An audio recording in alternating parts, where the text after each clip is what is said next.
Halo pelajar, hari ini kita nak belajar sudut kod dan carta alir yang melibatkan struktur kawalan pilihan.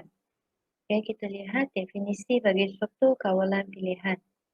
Struktur kawalan pilihan ialah satu langkah yang memecahkan aliran algoritma kepada dua atau lebih cabang. Dan setiap cabang mengandungi set langkah yang berlainan untuk dilaksanakan. Langkah yang dilaksanakan bergantung kepada syarat-syarat tertentu.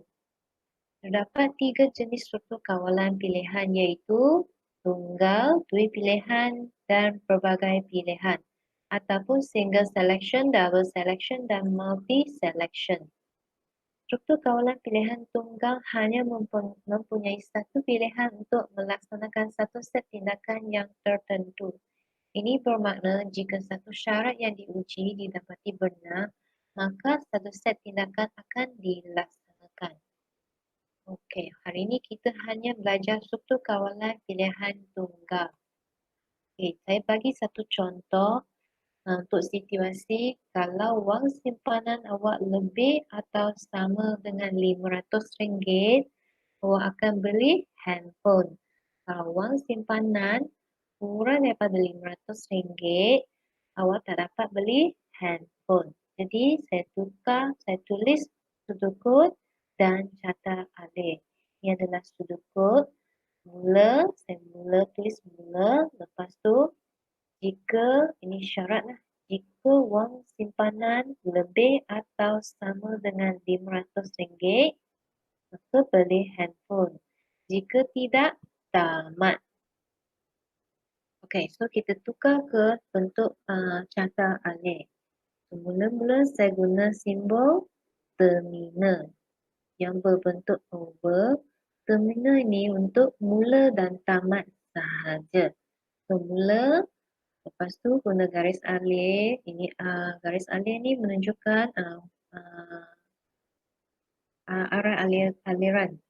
So, saya guna, lepas tu saya guna diamond shape ni. Diamond shape ni ialah pilihan kita. So, diamond shape ni menunjukkan pilihan kita lah. Sama ada ya atau tidak. Ini ya di sini, tidak di sini. Ataupun kadang-kadang tidak di sini, ya di sini. So, pilihan kita. Kalau wang simpanan lebih atau sama dengan 500. Okey, ya. Kalau ya, apa kamu akan buat? Saya beli handphone lah. Kalau lebih daripada RM500, saya beli handphone. Kalau wang simpanan kurang daripada RM500, okey, tidaklah. Pilihan kamu ialah tidak. Tidak maksudnya tak dapat beli handphone, jadi tamatlah proses kita. Okey. Next. Kita lihat contoh 3.6. Ini Raja 3.6 dan Raja 3.7. Contoh ini saya ambil dari buku teks kamu.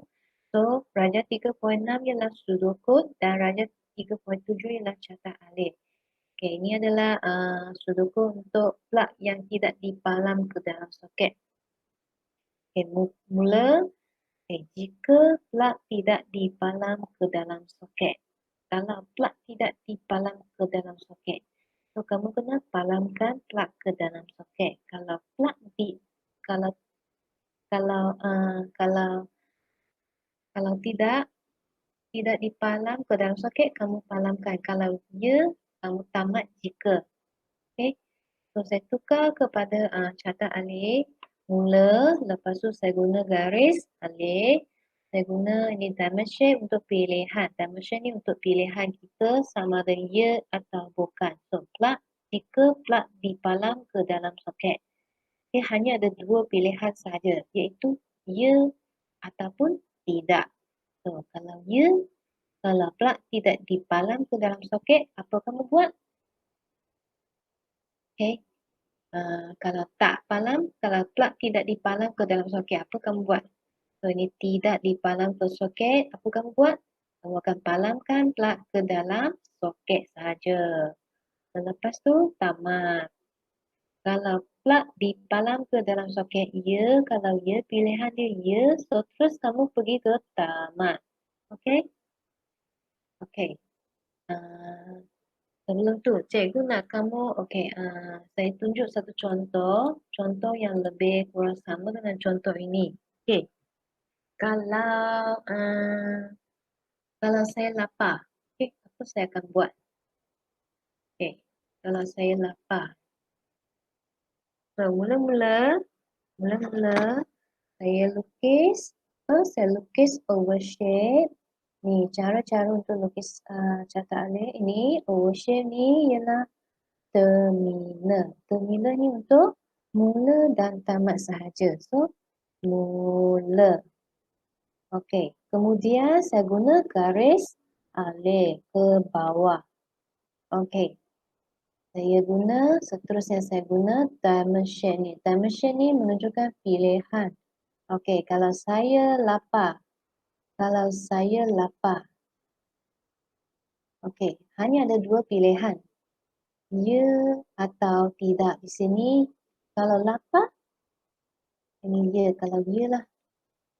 Kalau saya lapar, apa kamu buat? Makanlah. Okey, saya makan. Lepas makan, tamatlah proses kita. Kalau tidak lapar, okey, terus tamat. Proses kita pun tamat. Di sini guna oval shape ni, tulis tamat. Okey, di sini tidak. Okey, tidak. Ini adalah pilihan. Okey. Pilihan kita sama ada ya atau tidak. Okey. Okey, sambung balik ke PowerPoint tadi. So, ni latihan. So, saya guna kamu tulis sudukut dan lukis carta alih bagi struktur kawalan pilihan tunggal untuk situasi kipas bilik belajar yang mungkin sudah ditutup ataupun belum ditutup semasa waktu rehat. Okey. Apa kamu akan buat? Jika kipas tidak ditutup ataupun jika kipas sudah ditutup. Sebenarnya dia hampir sama dengan contoh di sini. Mula-mula guna terminal, lepas tu guna garis alih dan guna diamond shape. Diamond shape. Dalam diamond shape ni awak tulis apa? Kipas ditutup. Okey. Adakah kipas sudah ditutup? Okey, kalau tidak, kamu kan tutup kipas. Kalau ya, tamat saja. Okey, kalau tidak, kamu tutup kipas, lepas tu guna garis alih sambung ke tamat. Okey, boleh? Macam ni, mula kipas tutup ataupun belum tutup, sudah ditutup ataupun belum tutup. Kalau tidak ditutup, kamu guna tutup kipas tersebut. Lepas tu tamat, pergi ke tamat. Tamat jika lah, ini maksudnya tamat jika. Okey, ya kalau kipas sudah tutup, okey, terus pergi tamat jika juga tamat jika. Tamat. Okey, mula jika kipas belum ditutup, tutup kipas, tamat jika, tamat. Okey, itu saja untuk hari ini. Terima kasih.